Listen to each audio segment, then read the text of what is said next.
Welcome back to my channel. Today we're going to be talking about a film from much earlier this year, Fantasy Island. Before we begin, let me know in the comments if you were looking forward to this or what your thoughts were if you've seen it already, and make sure to give this a thumbs up if you like these reviews. It helps me out immensely if you do that. Also, if you're new here and you like movies, whether it be blockbusters, hidden gems, or everything in between, please consider hitting that subscribe button so you can stay up to date with reviews of new releases and some classics. But now, let's jump right into it. This stars Michael Pena as Mr. Roarke, the proprietor of Fantasy Island, who hosts a group of strangers who won a contest when they're given the chance to act out one of their fantasies. They're told even if the result isn't what they desired, they must see it through to the end. And as each of the guests go through with their fantasies, they find the island is a lot darker and more sinister than they may have realized. This was another film from much earlier in the year that I didn't get to see at the time because of scheduling issues, but it's produced by Blumhouse, and with it being October, it's close to Halloween, and the fact that I've reviewed a lot of other Blumhouse projects this month, I figure now's the perfect time to talk about it. This is directed by Jeff Wadlow, the director of Kick-Ass 2, who also served as one of the co-writers. In addition to Wadlow, it also brings back much of the writing team and production team, as well as one of the cast members from a previous Blumhouse project, Truth or Dare. And it's a horror reimagining of the TV series Fantasy Island. For those who aren't familiar with the concept, it's basically the same as this. Mr. Roarke is also the main character there, but while there were dangers encountered by the guests in some episodes, many of the fantasies are whimsical, mostly lighthearted, and were meant to teach each of the guests a valuable life lesson, usually by not putting their lives in danger. I grew up in the 90s, but I became familiar with a lot of TV series from previous decades thanks to staying up late and watching Nick at Night and TV Land. I wouldn't call Fantasy Island a staple of my childhood, but I've seen enough episodes that I liked, and as a result, this piqued my interest. The original show was sweet, even if very cheesy, and even though I wasn't expecting much from a Blumhouse reboot of the series, I wanted to see how this would play out. And this turned out to be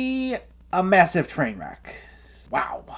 I don't knock movies simply because they aren't the original source material they were based on, but whereas the TV series, while cheesy, had this air of mystery, wonder, and intrigue where it attempted to dig deep into a variety of characters' mindsets, this movie doesn't even attempt to capture any of that, even within a horror setting. In fact, this film seems to be completely uninterested in exploring any sort of character depth whatsoever. There's no such thing as nuance or complexity here. We don't get inside any of these characters' heads or understand what really makes them tick, because most of them are portrayed as these obnoxious caricatures that are about as one-dimensional as they can get. Lucy Hale, for example, portrays Melanie, a woman whose fantasy is to get revenge on a high school bully, played by Portia Doubleday. And before her fantasy kicks off, most of her lines consist of really bad double entendres and sexual innuendos with everyone who walks by her. Meanwhile, you have Ryan Hansen and Jimmy O. Yang as two brothers who act like two obnoxious frat bros who love to party and have a desire to just live in a mansion. In fact, all of their dialogue surrounds partying, drinking, and making pop culture references, and that's about the most we know about them before their fantasy goes off into this bizarre storyline involving drug dealers led by Kim Coates from Sons of Anarchy, donning a cartoonishly awful Russian accent that had me laughing hysterically any time he opened his mouth. There are decent storylines from Austin Stowell, whose fantasy is to enlist in the military to honor his late father, as well as Maggie Q, whose fantasy is to go back and accept this marriage proposal from her ex-boyfriend. However, these subplots, as well as pretty much every other storyline here, are undermined by some truly awful acting from nearly everyone. Maggie Q is maybe the only one who gives a performance that has some semblance of trying. Everyone else, though, becomes quickly intolerable, which is a shame to say because I do like a lot of these actors in general. Like, Michael Pena as Mr. Roarke is just not a good fit. And it could partially be due to the direction he was given, but the idea behind this is that no one seems to know how this island works or what its true intentions are, and they're all suspicious of Roarke, who constantly pushes back at them whenever they question anything about it. He's supposed to be charismatic, but also evil and sinister. Pena, however, is just charming and totally void of anything even remotely resembling threatening. He has such a naturally likable energy about him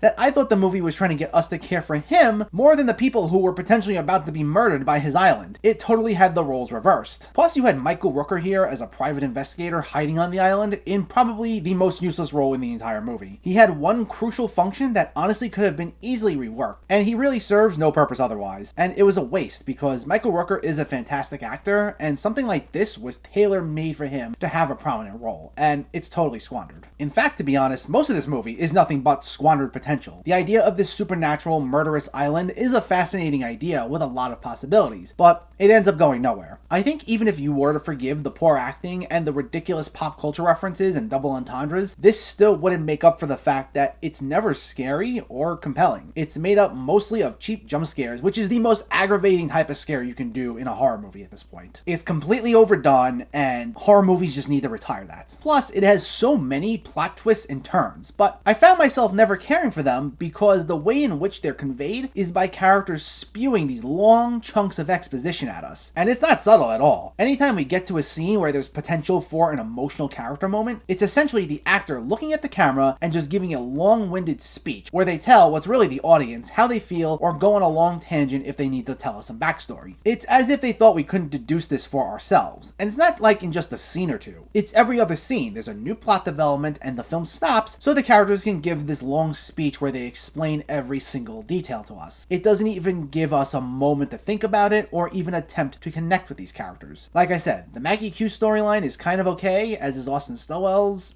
but barely. And I know by the time of this review it's already been out a few months, but I won't get into any spoilers. All I'll say is it leads to a final twist, which is honestly just absurd. Given some of the events that transpired leading up to it, it doesn't make a whole lot of sense, and it left me asking a lot of questions, and not in a good way. It's good when a movie ends with the audience left to think things over, but this has some gaps in logic that weren't totally thought through, and in the end, it leads to a very frustrating experience. Overall, this was terrible. In fact, it's insultingly bad. It has two decent storylines and performances, but other than that, there's not much here redeeming it. It's horribly written, not scary whatsoever, has nothing subtle about it, has illogical plot twists, and a lot of really bad performances. Despite being produced by a major film company and getting a wide release, it has the quality of a direct-to-DVD movie, and even then, I've seen some that were better than this. So, this is an easy skip. Fantasy Island gets a 3 out of 10. So let me know, did you see Fantasy Island or are you planning to see it, and what were your thoughts? Did you find it scary? Did you ever watch the TV show? And what's one of your favorite TV series growing up? Let me know in the comments below. If you enjoyed this video, please like it and share it, and for more movie reviews and film discussion, please make sure to hit that subscribe button to stay updated. Thanks for watching, everyone. I'll catch you next time.